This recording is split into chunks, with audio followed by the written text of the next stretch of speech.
In 1987, someone hijacked two Chicago TV stations wearing a Max Headroom mask. There was no message, no trace, just 90 seconds of madness, and over 30 years of mystery. On November 22nd, 1987, viewers watching TV in Chicago suddenly saw something no one could explain, a figure in a rubber mask interrupting their nightly programming. The masked figure was impersonating Max Headroom, a popular fictional AI character with a stuttering voice, digital glitching, and media satire vibes. The first interruption hit WGN Channel 9 during a sports segment. The screen flickered and then, bam, static. A figure appeared, swaying eerily in front of a metal panel. There was no sound, just the buzz of distortion. It lasted 25 seconds. WGN technicians quickly switched transmitters to shut it down. But the weirdness wasn't over. About 2 hours later, WTTW Channel 11 was airing a Doctor Who episode.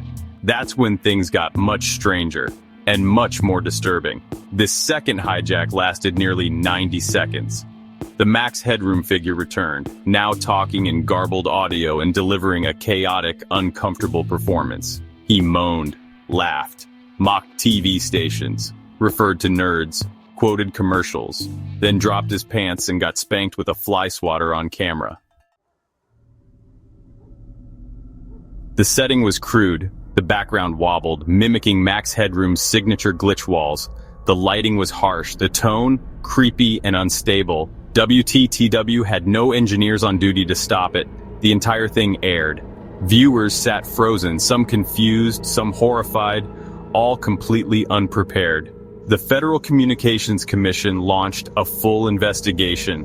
Hijacking TV airwaves is a federal crime, but the trail went cold, fast. To pull this off, the hijacker needed deep technical knowledge. They had to overpower the microwave link between the studio and the transmitter. Experts believe it required a powerful directional antenna, specific equipment, and precise timing. Nothing someone could casually throw together. Despite FBI involvement and FCC resources, no suspect was ever arrested. No group claimed responsibility. No public motive was ever revealed. So why do it? The broadcast wasn't political. It wasn't a ransom. It wasn't even coherent. It was simply chaotic. That's what made it so disturbing. For some, it was just a prank. For others, it felt like a message, a signal that technology could be hijacked, trust could be broken, and no one would stop it. Max Headroom, the character, symbolized media overload and artificial control. Using him in a rogue broadcast was intentional and honestly kind of brilliant. The bizarre broadcast has since become a legend.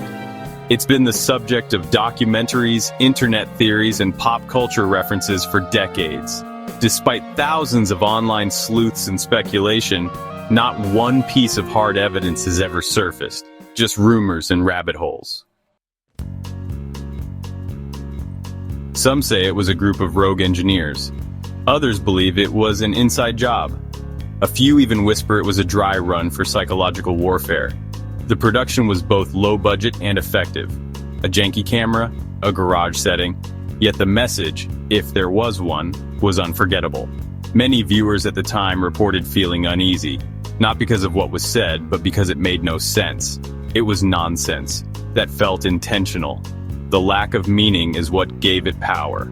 No motive, no identity, just a digital ghost, mocking us through the screen before disappearing. It was one of the first signs that, in a world run by tech, it only takes one skilled person to disrupt everything. This wasn't just a stunt, it was a foreshadowing of cyber intrusion, media distrust, and how fragile our digital systems really are. To this day, the Max Headroom pirate remains unidentified. No fingerprints, no clues. Just 90 seconds of recorded madness and a trail gone cold. Chicago viewers who saw it live still remember where they were. Some thought it was a joke. Others weren't so sure. In an age before smartphones and screen recording, most of the incident lives on through grainy VHS footage and secondhand retellings. The broadcast didn't break the law of physics, but it broke something else, our trust in the wall between us and the screen. In a time when media still felt safe and structured, this intrusion cracked the surface and showed how easily that structure could fall. Was it a warning? A test? Or just a madman with a microwave antenna and a grudge? Maybe that's the real message. We're not meant to know. Max Headroom said, "Catch the wave." Maybe we did. And maybe that wave is still crashing, one glitch at a time. So the next time your screen flickers and something strange comes through, ask yourself, who's really in control of the signal?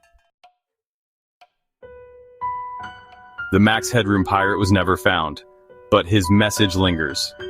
Nothing on screen is truly safe. Subscribe for more unsettling truths from the unknown at Twilight Truths.